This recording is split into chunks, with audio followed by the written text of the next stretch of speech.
Good afternoon, viewers and listeners of the British Business Podcast.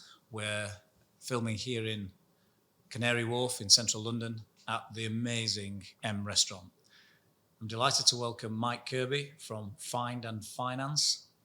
What is Find and Finance, Mike? So Find and Finance is a service, a unique service that I launched back in June 2018 with the whole purpose of making a change, a shift to the motor industry. We help and guide individuals and businesses, so consumers and commercial clients, through the process, the difficult process, the challenging process of finding a vehicle, whether it's new or used. So that's anything from acquiring it to managing and owning it, all the way to resale. So it's making it an easier, safer, and a generally much more special experience when buying a vehicle. So I'm an individual. I've just fallen out of love with my last car, or I have no car. Yeah. I call you and I say, can you find me a vehicle? Is that how it works? Correct, yeah. And our team will essentially qualify exactly what's required. So not so much about what make and model you're after, but more about the needs and the must-haves. So, for example, if you've got a family of 3, you might need a certain size of car. You might have a dog. You might have a caravan. So we'll start to advise based on what's actually needed more than what you want. So we're an advisory-based business, consultant-based business, but it's all about what the client wants and what the client needs. And once we've found out and qualified that requirement, we'll then recommend makes and models. So it's about the guidance piece and guiding that individual to the right make and model of vehicle. And once we've actually established that, we can then go to the market. It's an unbiased search, so we've got lots of contacts, trade contacts, but we look everywhere. We look at private sales, we look at traders, we look at our contacts vehicles and try and locate the best examples of the vehicles. Once we've done that, we then move on to the check process, and that's what really makes us unique, the safety checks that we carry out. Can you talk us a little bit through that? Because is that something that I might have missed in buying a car in the past? You say that you focus on that, and that's the difference. Yeah. So I'll just backtrack a little bit. So we've got a tagline which is simple, safe, special. And that's essentially... It's on your shirt. It's on my shirt, yeah. That's essentially how I've designed and built the business model. The whole concept is around making the purchase of any vehicle, so whether it's a car, van, motorbike, caravan, motorhome, whatever it is, an easier process. So we're essentially an expert team that's working on behalf of a client to take away that hassle element of doing it. The safety aspect comes from the safety check. So you've likely, as you rightly say, you've probably missed some things. Most people don't go armed with a checklist when they're inspecting a vehicle. It's not their thing, is it? No. They don't know what to look for. And most people don't go armed with a checklist when they're pre-checking a vehicle. So if you're looking on Auto Trader or any of these platforms that you might search for a car on, you're not necessarily going to be looking for specific things. You might be looking for the right colour, whether it's an automatic or manual, but you're probably not going to be looking at maybe how many owners it's had, or the MOT history or the service history, and where the filter's been changed, what filter's been used, what oil's been used. So all these little very specific things are the things that we do, and we've got a specific process. It's the same process whether it's a car, van or bike or caravan. It's exactly the same process, but it ensures consistency, and it ensures that we reduce the risk of getting to an inspection and having to walk away from it. You said commercial and private clients in terms of retail. Is it what makes a commercial transaction different? Is it just because the business needs a commercial vehicle? Is that all it is? To be honest, the model's actually very, very much the same, and the concept's the same, just on a much larger scale. So with commercial, we focus a lot more on risk assessment. So if I'm going to make a big comparison, when we're working with a commercial client, we're looking to work on 3 different areas. And again, we do this with consumer as well, but with commercial, there's a larger focus on it. So there's much more focus on the combination of acquiring at the right price, or acquiring effectively, managing the vehicle, managing the fleet properly, effectively, in order to reduce the risk of accidents, reduce the risk of ongoing maintenance costs and repair costs. But it's also in that middle part there, the management and the ownership phase, it's maintaining the resale value at the back end. So if a company owns a vehicle or chooses to go down the ownership route, at the back end, we're trying to ensure the vehicles are managed properly so we can resell them for an optimal cost. That way, when all three areas are considered, so the acquisition, the management, and the resale, we're drastically reducing costs of ownership of that particular vehicle and vehicle fleet, not just a single area. Quite often, we get commercial clients focused solely on one particular area, which is acquisition. So, for example, you might have a lease cost. So, leasing a van, it might be £300 a month. Yep. But if you went down the purchase route, because you're essentially buying equity of the vehicle, you're acquiring the vehicle, it might be £500 per month. And immediately that particular individual or company would lean towards a lease cost, because on the face of it and the front of it, it is cheaper on a cash flow basis.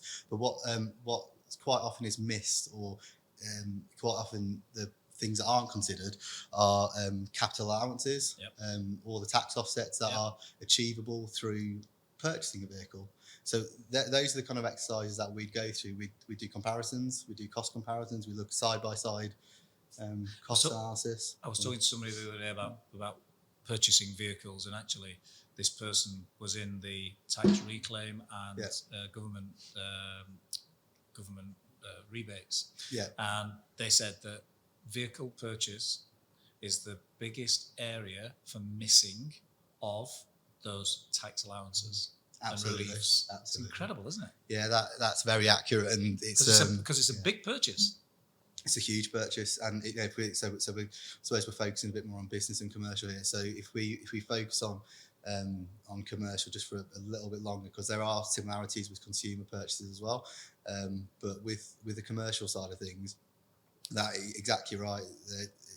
We have numerous conversations on a weekly basis with companies of all different sizes. So they might have 10 vehicles all the way to 200 vehicles. Wow. And we see it every day. The lack of consideration when it comes to the benefits that are achievable, rather than just the front value cost. When it comes to purchasing, there's multiple benefits. One thing that we started doing actually is producing a cost of ownership calculation, and that it works for one vehicle, it works for 100 vehicles. Sure. It's the same concept, but it's quite interesting when you put the calculations together and you produce a monthly average and a total cost of ownership when you consider the purchase of the vehicle versus the lease, and owning it and then reselling it at the end, because you've got the ability to resell it after 3 or 4 years because it's your vehicle. You can sell it for a profit and get some equity back on the vehicle. Sure. And when you do the actual average calculation, it's significantly less. Wow. Like it's a significant saving versus renting or leasing a vehicle. So you're that expertise at the beginning where you can talk somebody through the whole journey and do the calculations at the beginning so that they know what it looks like, not only at the beginning, not only through the middle, but also at the end. Fascinating. Absolutely. How long has the business been going? So we're in our 5th year. So June this year will be our 5th full year of trading. A bit of history about us. I launched a business myself in June 2018, and it completely self-funded. It was my own life savings that I put into the business. So it was a bit of a shock to the system. I was going from a 6-figure salary with a. So you were in a job? Yeah. How old were you? Oh gosh, how old am I? I was 27. Yeah, 20. Yeah. 27 years old, in a job, regular salary. Yeah. Things were pretty safe. Yeah. And then you thought, and how long had you been thinking about the idea? Had you had an idea? It's always been in my, so my ambition was always to start my own company. Okay, so it didn't matter what? It didn't matter what at the that business... point. Yeah. So can you remember how long? I was 9 when I remembered that I wanted to be in business. I remember it vividly. What was 18, yours? I'd say 17 or 18, yeah. Okay. I had that thought process when I was about 17 or 18, when all my mates were going to university. and they were going down the further education route, and I just wanted to make money. Yeah, I wanted sure. to make money, Okay. so I went straight down, straight into a sales role, commission only, and I did about 3 or 4 commission only roles for probably 3 years, I think. Yeah, for about 3 years. It felt longer because they were horrendous. They were. It was hard work, but one thing I do remember, and I say this. Could you share the 3 things that you did? Yeah, they were all door to door. Windows and So doors. sales. Yeah, Direct sales. Yeah. So direct sales jobs. I did one on behalf of a telecoms company. There was another windows and doors sales company, and it was an interesting few years. And I made some money from them. Don't get me wrong. I made money, but it was more the experience I actually generated from the jobs that I actually took away. Arguably, it's possibly one of the most important parts when you look back in your life. Mm-hmm. That time spent in understanding direct sales and all the negatives that go with it. There are some major positives that come out of it. Absolutely, and I'd say the biggest positives, they've got to be the working ethic and the attitude that's required to do a job like that. It trains your mindset, and if you fail and you don't have the right mindset to get back out of bed the next morning, you're not going to earn anything because there's no wage coming in. You have to have that kind of concrete mindset. And they were interesting roles, but I mean, moving on from that, I'd always done sales roles, essentially, always done sales roles, and I was waiting for the right opportunity. I had multiple ideas, so the way my brain works is very much if you see one of those images of a brainstorm and you see ideas popping out, that's what's happening right now in my brain. It often throws out ideas, and some of them are good, some of them are bad. I'm very impulsive, so I'll tend to try things before I really analyze them. So I'll always give it a go. That's interesting. So how do you, when you've got a mind like that, how do you focus? How are you able to go back and focus? Because it must be difficult if you're constantly having those ideas. Yeah, it's very difficult. It's with the right team. It's the same with anything. I mean, when I started the business and it was just myself, I made a lot of mistakes. And how many people do you have now? We've got 7 now, and we're recruiting for another 3 actively. So that's been organic growth from day one. Organic growth, no funding, no grants, no investment, and we're due. So in terms of our growth to date, we've built a good foundation, a good solid team, and we're looking this year. This is our growth year. This is our as I call it, exponential growth year in regards to. We've set up the foundation. We can now start spending money on what we know works. And you've got a track record of 5 years, did you say? Yeah, 5 years of trial and error. Okay. So did you really? I mean, did it start by 1 car, then 2 cars, and then 3, and then 7, and then how did that organically go? It's crazy thinking back to it, because if we take it right back to the start, so June 2018, my final day at my employer was on the Friday, and I went straight into it on the Monday. So just went from a full-time wage, full-time employment, straight into self-employment and running a business. And I think it took me 3 or 4 weeks before I sourced my first car, and I actually remember it like it was yesterday. It was an Audi A5 Sportback, so 5-door Audi A5 in Pudsey in Leeds.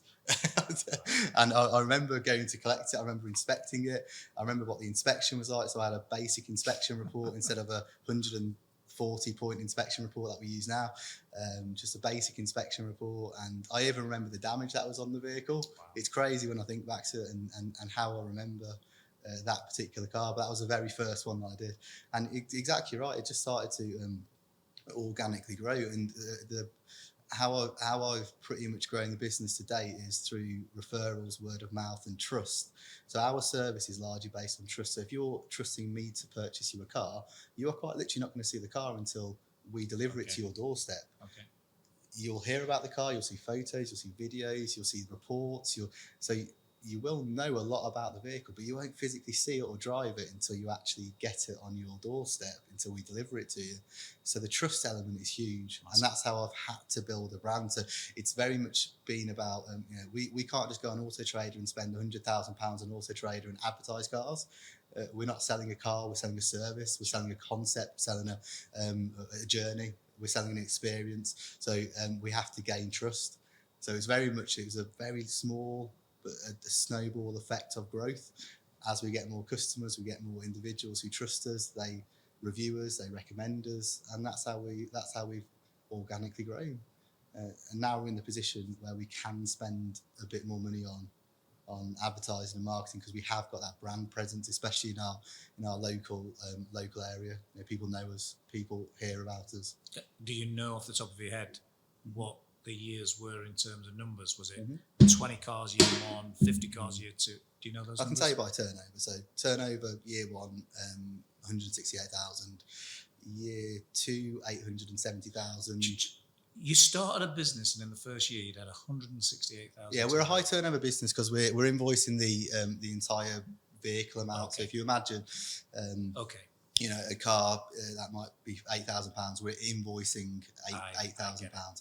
So the turnover amount is, especially in the motor industry, quite often you'll see high turnover figures. Okay. But one thing that that I suppose we measure our success more on gross profit, and that's how our success is measured more than anything. But turnover indicates number of sales. Okay. So first year turnover of 168,000, second year 870,000. Wow. Third year 1.3 million. Fourth year 1.8 million, and the final year 2.3 million. Wow. So the year just gone. We're forecasting 4.8 million turnover this year. What is your year end?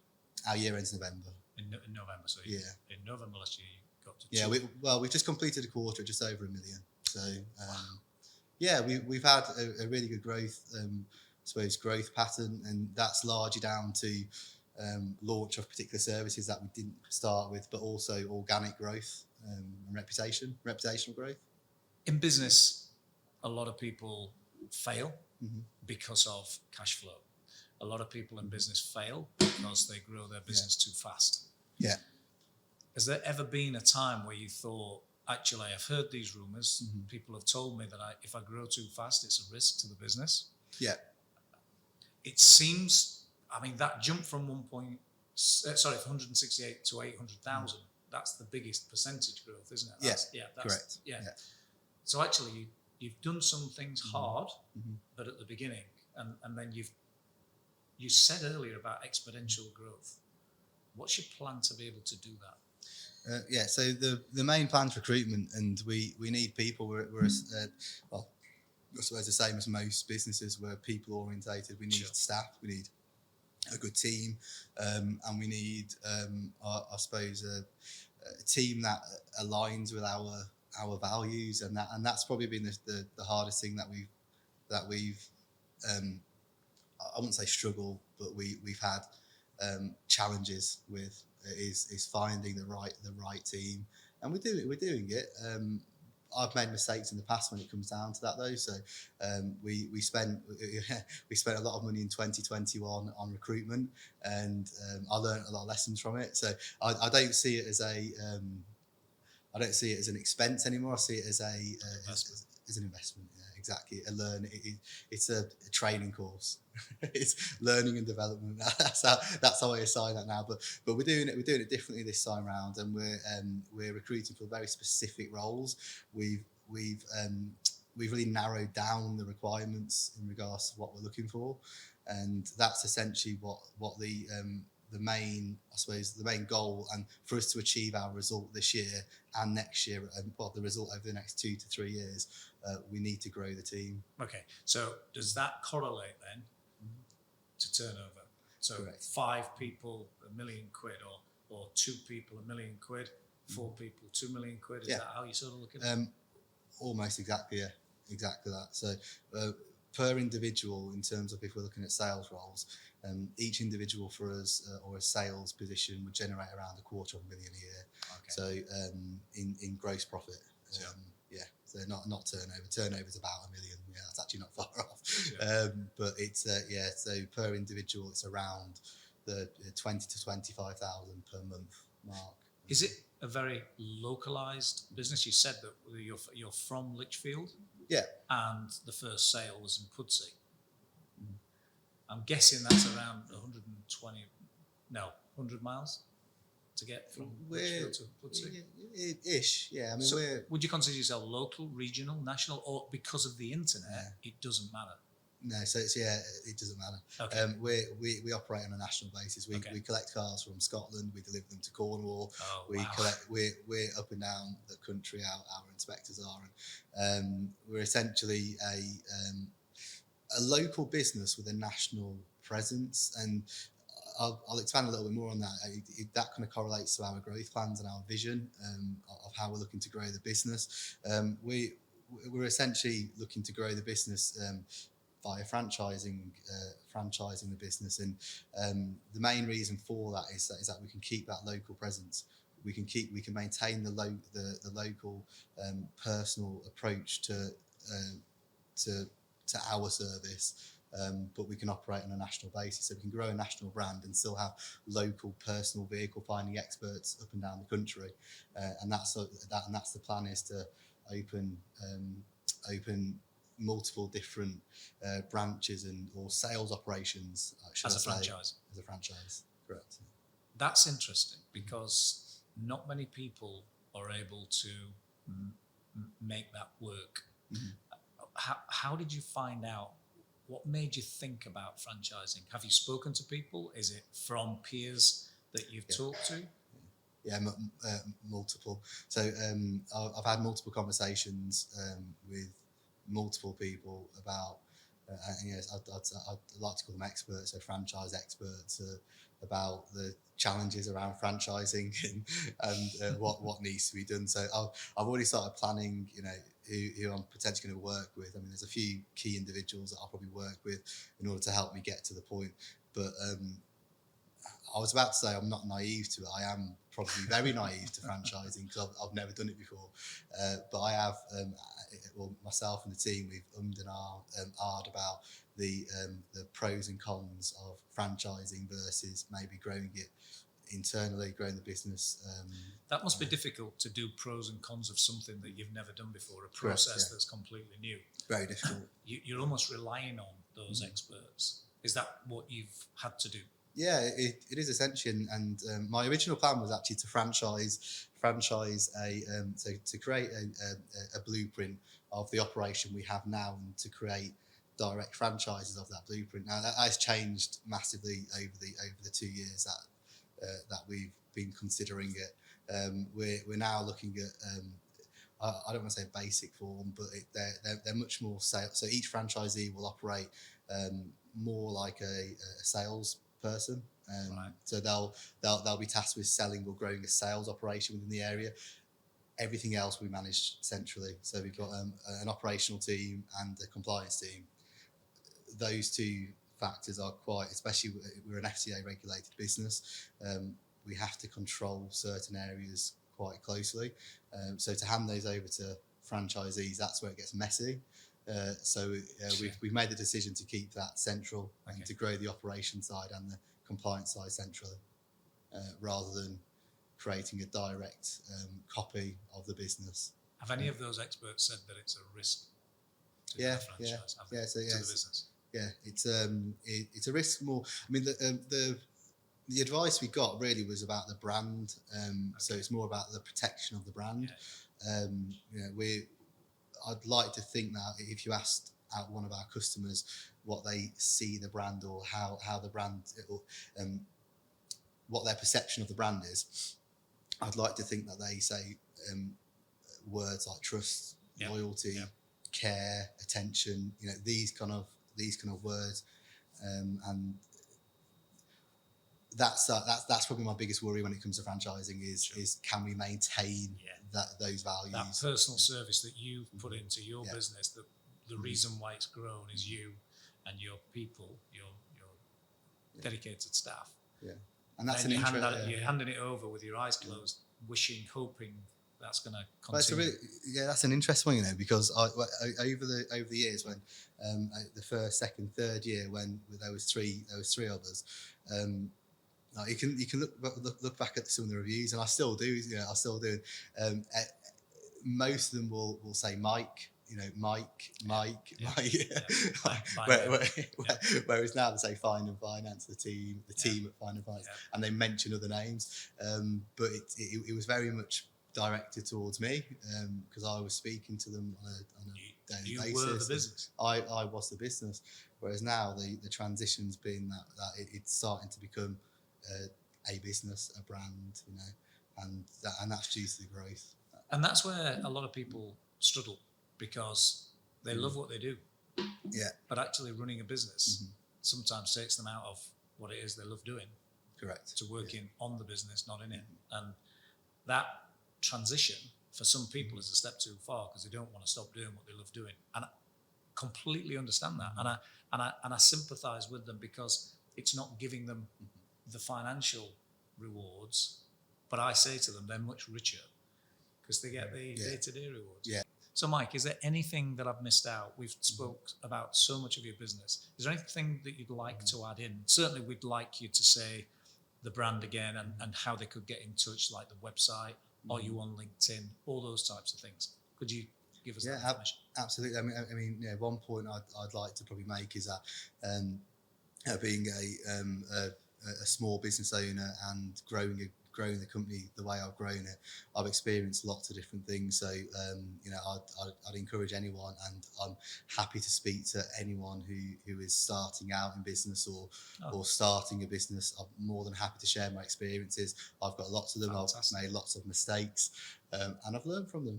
We're in a very good place now. We're in a good place in the business, and I'd like to offer support to anyone who's having the same thoughts as I did 5 years ago.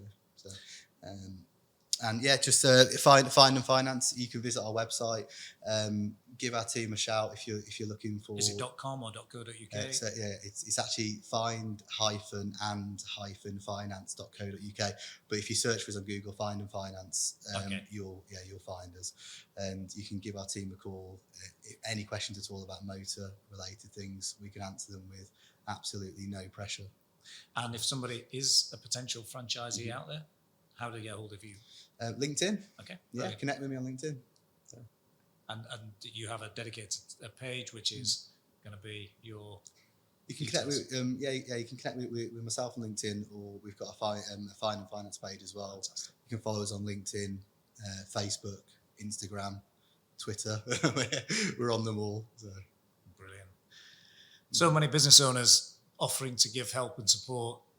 Mike here has done exactly the same here, because what he's saying is he knows how tough it is in the beginning, and to give that advice and help and support to you guys, do you know what, I think is invaluable. Thanks so much, Mike, for coming in. No, thank you very much. British Business Podcast. Until next time.